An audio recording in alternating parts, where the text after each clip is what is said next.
Grand Tour and Projection Pursuit by Diane Cook, Andreas Buya, Javier Cabrera and Deborah Swain.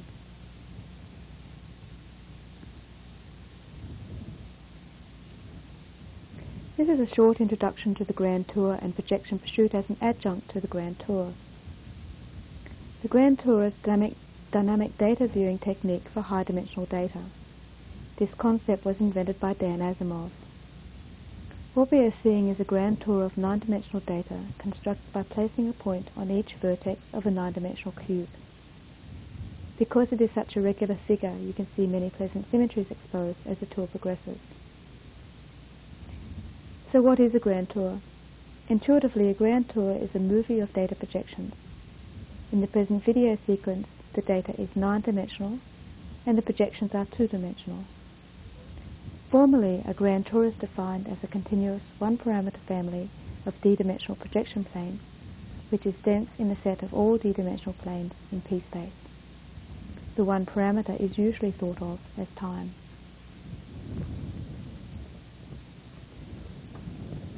The particular implementation of this grand tour is based on the following two ideas. First, selection of a sequence of random planes called target planes, and second, interpolating smoothly from one random plane to the next. We could think of the analogous movement of a tourist in Manhattan on foot, periodically choosing new places to explore. As she moves between points of attraction, she also enjoys the sights along the way.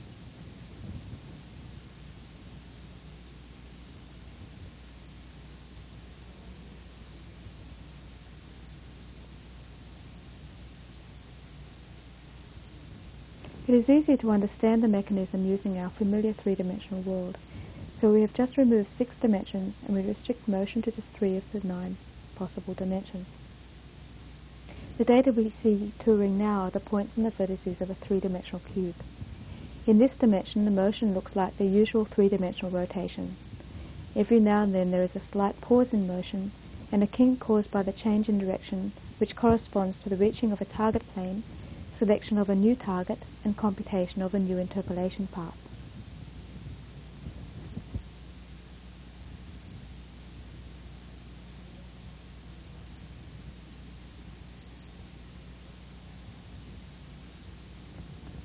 This technique may be used to implement a grand tour in any dimension, so we remove the restriction on movement and add the other 6 dimensions, and return to watching the full 9-dimensional cube. The symmetries of the cube make this beautiful data to watch in the grand tour, but for analytical purposes, we need to see the interesting features of the data. The random nature of the grand tour makes it unlikely to see the interesting features if these are visible in only a small proportion of all possible projections. In this cube example, one distinguishing feature is that projected onto any of its faces, the points lie in the 4 corners of a square. But this view, for all practical purposes, as we have seen, never occurs as one of the random views provided by the grand tour. This leads us to contemplate a steering mechanism for the grand tour which assists in uncovering the interesting projections of the data. The method that we will show you is so-called projection pursuit. Projection pursuit is defined as a search for interesting projections of high-dimensional data via the optimization of a criterion function called the projection pursuit index over all possible projections. This index is meant to measure how interesting a given data projection is. Projection pursuit optimizations are usually conducted as batch computations. In contrast, we have adapted projection pursuit to dynamic graphics. We animate the optimization by showing intermediate data projections as the optimization progresses. Such animation is an adjunct to the grand tour, meant to increase our chance of finding interesting data projections. There are numerous indices available, but for the expediency in the following demonstration, we will show just one fixed index. Initially, we use the index only to monitor how interesting the grand tour projections are. That is, we do not yet perform optimization, only passive monitoring. The index values are being plotted in the subsidiary window over time as the tour progresses. To see the interesting features, we animate the optimization. The tool path now follows the direction of the derivatives of the index, And note that the index plot rescales itself as a new value is higher than those previously found. When a maximum is reached, the tour stops, so we see with very little effort the steering mechanism shows the user the projection of the 9-dimensional cube through one of its faces. When the optimization is turned off, the grand tour resumes on a random path, and this accounts for the drop in index value as seen in the subsidiary window. We mentioned that there are a variety of projection pursuit indices available, and each collects different types of projections as interesting. Also, parameters to the indices alter behavior. In the present implementation, we have several indices and parameter adjustments at our disposal, so we can make comparisons of their relative performance. This is beyond the scope of this demonstration, though.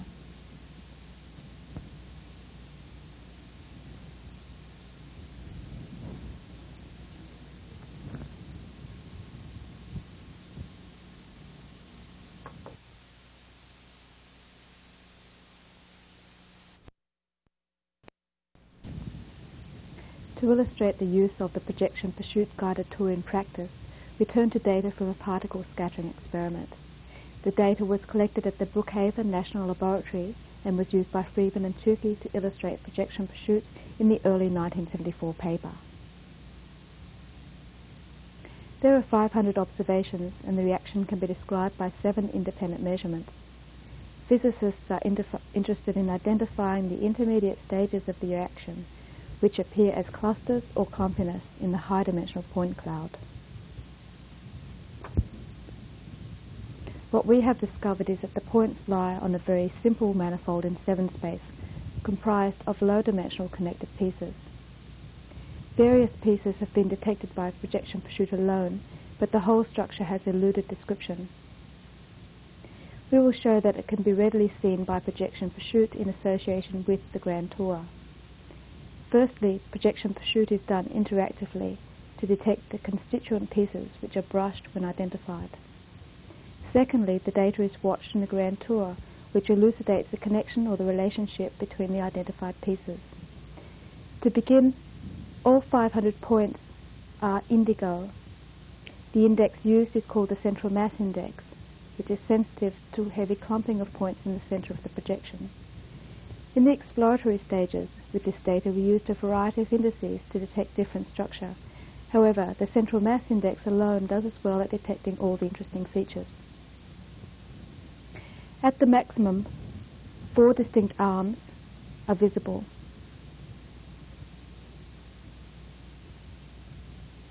Each arm is painted a different color to distinguish them.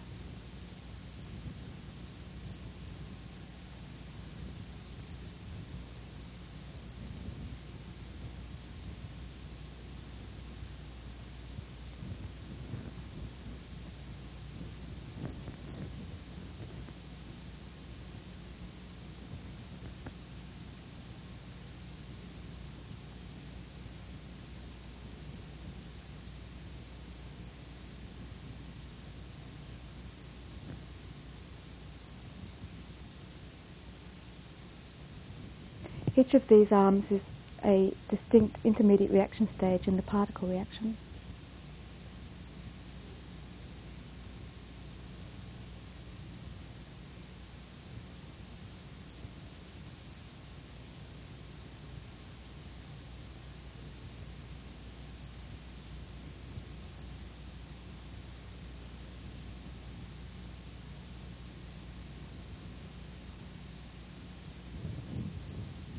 This part of the exploratory stage is very amorphous.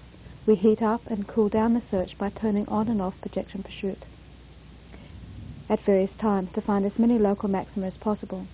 In other words, we alternate between climbing the nearest hill when Optimize is on and moving rapidly over the projection space in a random manner when Optimize is off, as it is now. Each maximum, we hope, tells us something more about the data.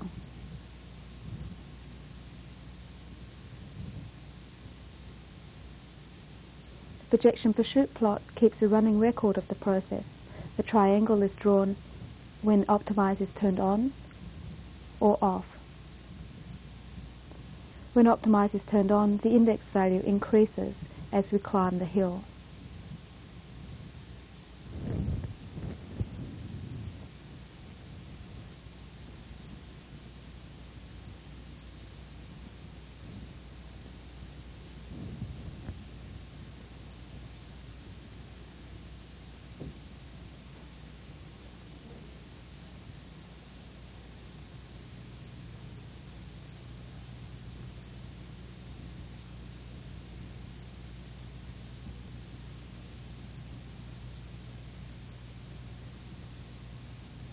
This maximum uncovers another arm, which we paint a separate colour.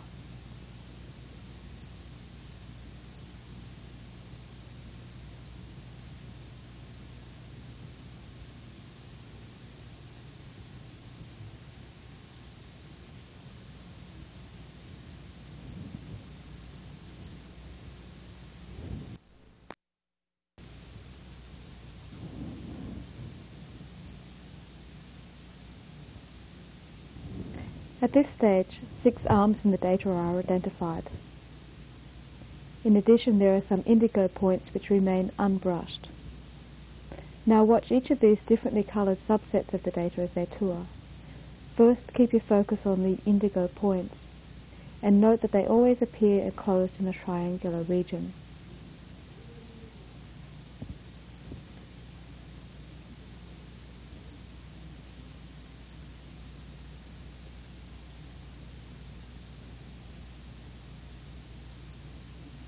To make it easier to see, we erase all the other points.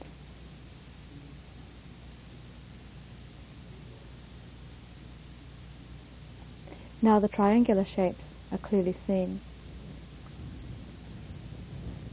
Sometimes, however, the shape collapses into a line and occasionally a point.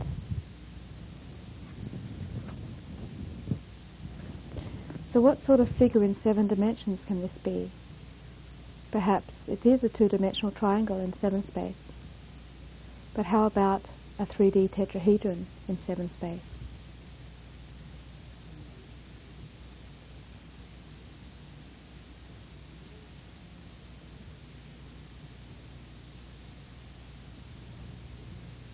For comparison, let's see what each of these shapes look like in a tour.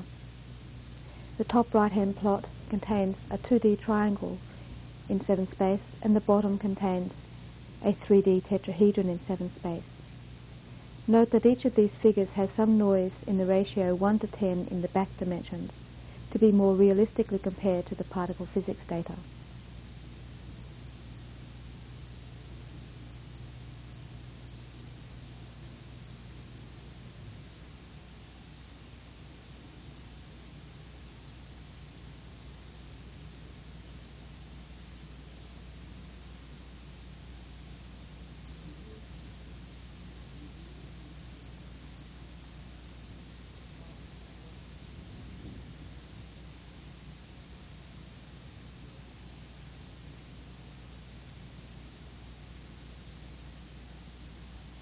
The comparison suggests that the indigo points lie in a close to 2-dimensional triangular region rather than a 3D tetrahedron in 7 space. We call this the base triangle.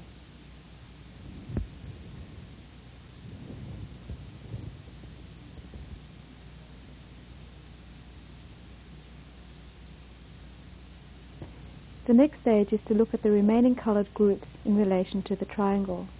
We restore one group back into the tour.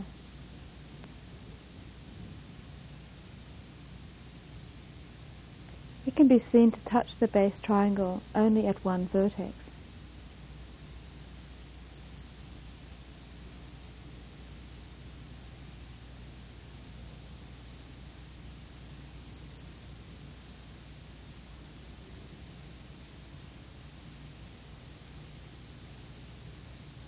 We restore a second group of points.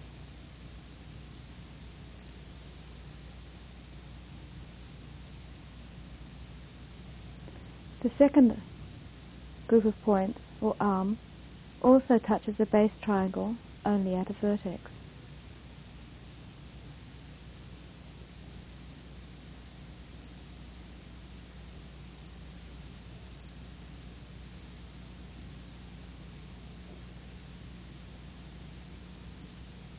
Now we restore all the points.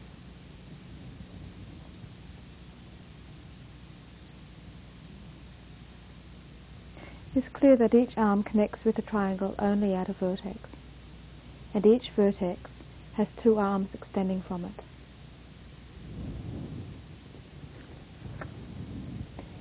So what we see is an extraordinarily simple underlying geometric shape to this particle physics data.